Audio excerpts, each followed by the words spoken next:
रहस्यमय आईना। एक छोटे गांव में एक पुराना हवेली नुमा घर था जिसे लोग भूतिया हवेली कहते थे।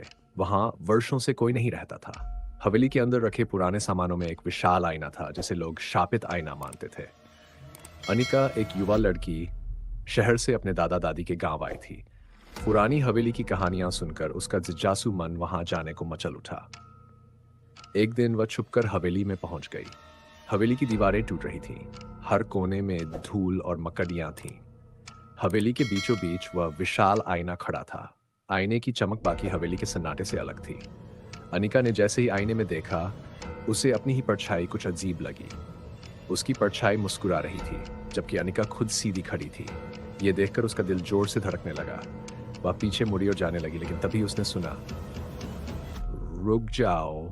आवाज आईने के अंदर से आ रही थी। उसने दोबारा आईने की ओर देखा। उसकी परछाई अब धीरे धीरे आईने के बाहर आ रही थी। अनिका चीखना चाहती थी, लेकिन उसकी आवाज मानो गले में अटक गई। परछाई पूरी तरह से बाहर निकलकर अब असली अनिका की तरह दिखने लगी, पर उसकी आंखें काली थीं और चेहरा बेहद डरावना। वह परछाई अनिका के सामने खड़ी होकर बोली, अब मैं यहां रहूंगी और तुम आईने के अंदर। इतना कहकर उसने अनिका को पकड़ लिया और खींचकर आईने के अंदर ले गई। आईने में अब अनिका की असली परछाई कैद हो गई। हवेली में फिर से सन्नाटा छा गया, लेकिन आईने के अंदर कैद अनिका की चीखें अभी भी गूंजती रहीं। कुछ दिन बाद गांव वालों ने हवेली के अंदर एक लड़की की झलक देखी।